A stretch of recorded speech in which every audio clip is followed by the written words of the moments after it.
Joining us now is Les Borsai, co-founder of Wave Digital Assets. Good morning to you, and thanks for being here. You've been involved in the crypto space for years. You know a whole heck of a lot more about it than I do. How significant is this first White House crypto summit for the industry?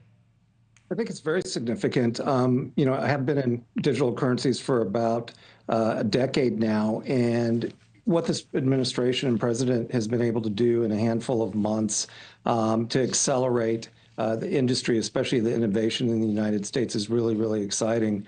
So I think it's critical to have industry leaders get together with the administration because it'll bring innovation back to the country, and that's really important. So I mentioned President Trump announced this Bitcoin reserve. What does that look like in practice?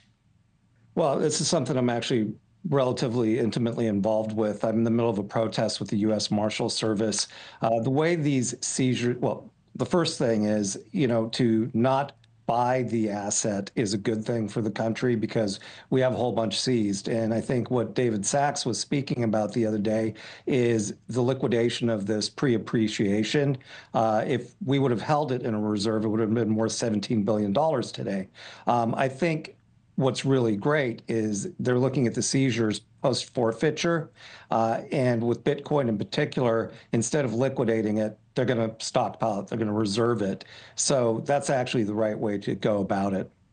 Some critics say including other currencies, and I mentioned several of them, is too risky. Is there value in diversifying Bitcoin? Well, it's not that it's too risky. If we look at traditional finance markets, there are a lot of financial instruments that carry more risk than others. And this comes down to the consumer in some ways and what their risk threshold is.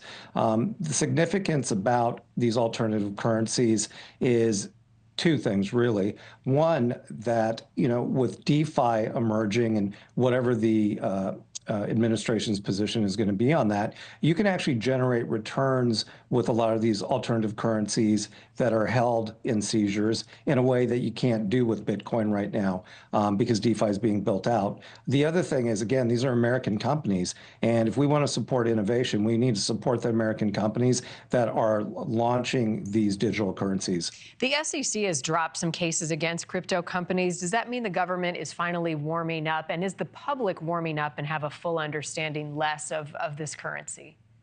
Well, with any kind of investment, I would hope that, each individual investor takes the time to educate themselves on these currencies because there's nuances and there is a fair amount of detail in understanding them. In terms of the SEC, yeah, I think, with Hester Pierce and Carolyn Pham at the CFTC, we really do see change.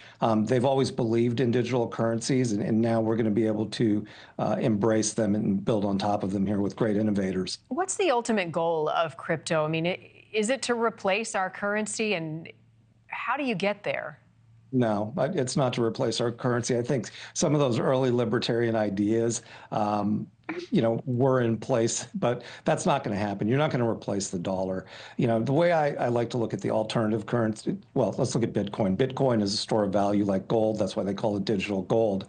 It'll move on to become more things than just a store of value based on all the building that's happening around it. The thing about Bitcoin that's incredibly important is the scarcity. By 2040, I believe that'll be it. There'll be 21 million Bitcoin in the market, so the value will increase.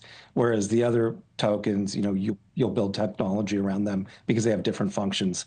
Interesting. So there's a cap. Les Borsai, thank you for stopping by. Thank you for watching. Go to newsnationnow.com to find NewsNation on your television provider. And don't forget to click the red subscribe button below to get more of NewsNation's fact-driven, unbiased coverage.